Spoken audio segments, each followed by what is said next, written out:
and try to find the most paranoid person here. And then I want you to point at that person for me. Okay, don't actually do it. But as an organizational psychologist, I spend a lot of time in workplaces, and I find paranoia everywhere. Paranoia is caused by people that I call takers. Takers are self-serving in their interactions. It's all about what can you do for me. The opposite is a giver. It's somebody who approaches most interactions by asking, what can I do for you? And I wanted to give you a chance to think about your own style. We all have moments of giving and taking. Your style is just how you treat most of the people most of the time, your default. So I have a short test that you can take to figure out if you're more of a giver or a taker, and you can take it right now.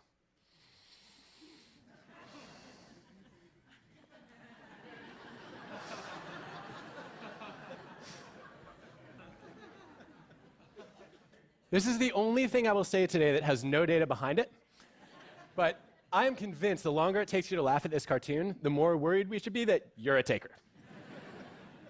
Of course, not all takers are narcissists. Some are just givers who got burned one too many times.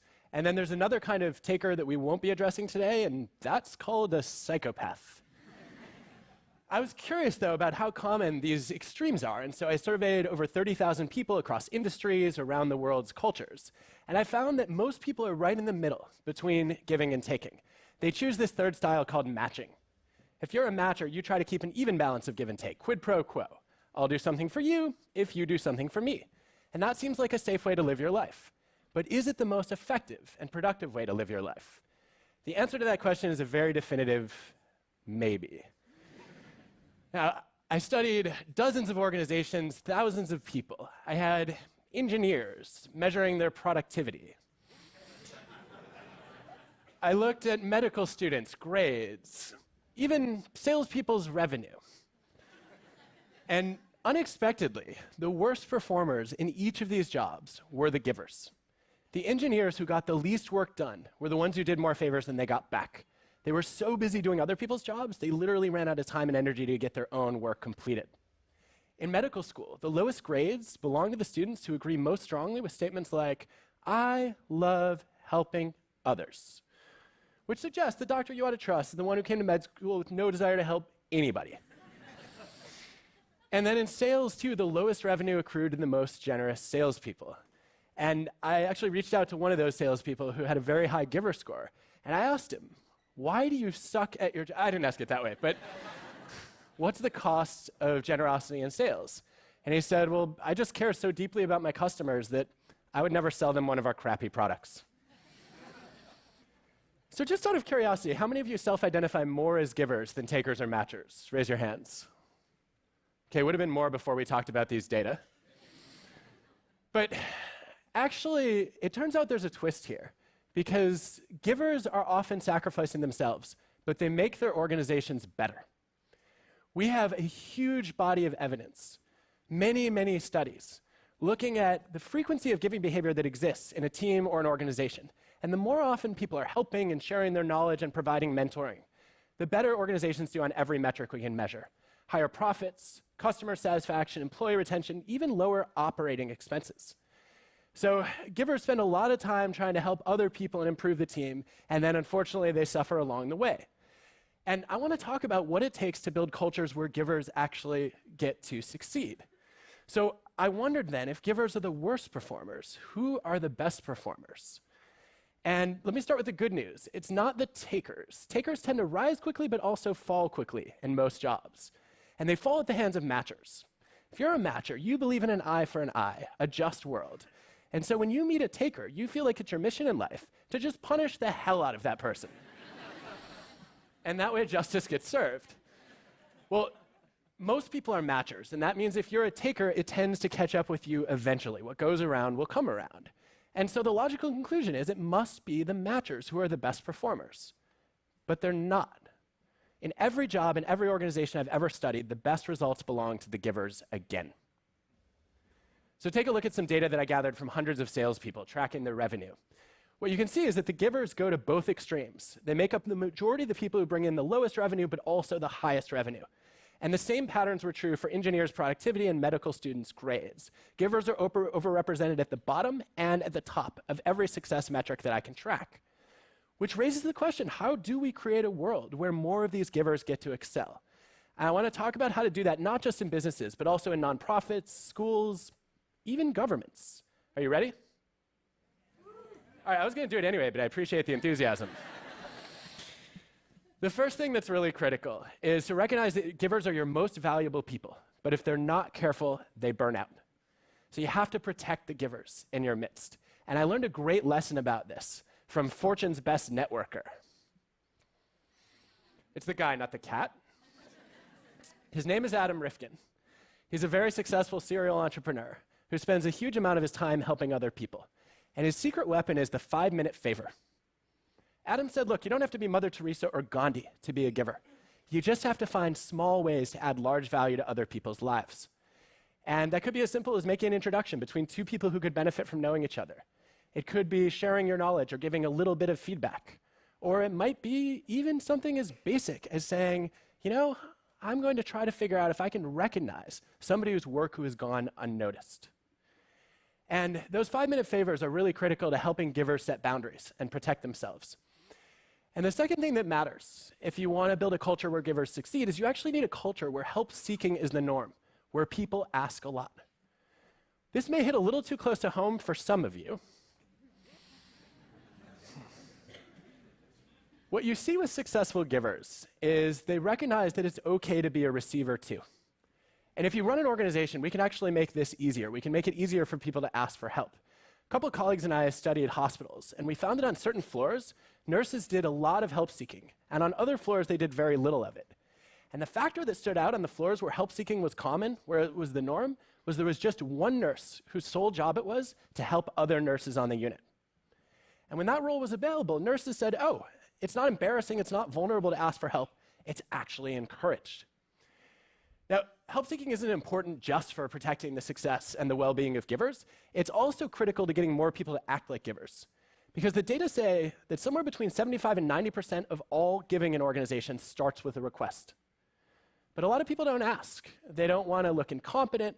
They don't know where to turn. They don't want to burden others. And yet, if nobody ever asked for help, you have a lot of frustrated givers in your organization who would love to step up and contribute if they only knew who could benefit and how. But I think the most important thing, if you want to build a culture of successful givers, is to be thoughtful about who you let onto your team.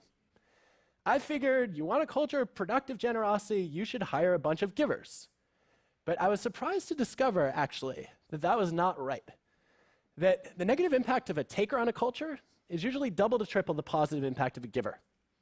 Think about it this way. One bad apple can spoil a barrel, but one good egg just does not make a dozen. I don't know what that means. But I hope you do. No, let even one taker into a team, and you will see that the givers will stop helping. They'll say, I'm surrounded by a bunch of snakes and sharks, why should I contribute? Whereas if you let one giver into a team, you don't get an explosion of generosity. More often, people are like, great, that person can do all our work. So effective hiring and screening and team building is not about bringing in the givers. It's about weeding out the takers. And if you can do that well, you will be left with givers and matchers. The givers will be generous because they don't have to worry about the consequences. And the beauty of the matchers is that they follow the norm. So how do you catch a taker before it's too late? We're actually pretty bad at figuring out who's a taker, especially on first impressions. And there's a personality trait that throws us off. It's called agreeableness, one of the major dimensions of personality across cultures. Agreeable people are warm and friendly. They're nice. They're polite. You find a lot of them in Canada, where there was actually a national contest to come up with a new Canadian slogan and fill in the blank as Canadian as, and I thought the winning entry was going to be as Canadian as maple syrup or ice hockey. But no, Canadians voted for their new national slogan to be, I kid you not, as Canadian as possible under the circumstances. Now, for those of you who are highly agreeable or maybe slightly Canadian, you get this right away. How could I ever say I'm any one thing when I'm constantly adapting to try to please other people? Disagreeable people do less of it. They're more critical, skeptical, challenging, and far more likely than their peers to go to law school. That's not a joke, that's actually an empirical fact. So I always assumed that agreeable people were givers and disagreeable people were takers. But then I gathered the data and I was stunned to find no correlation between those traits. Because it turns out that agreeableness, disagreeableness is your outer veneer. How pleasant is it to interact with you? Whereas giving and taking are more of your inner motives. What are your values? What are your intentions toward others? So if you really want to judge people accurately, you have to get to the moment that every consultant in the room is waiting for and draw a 2x2.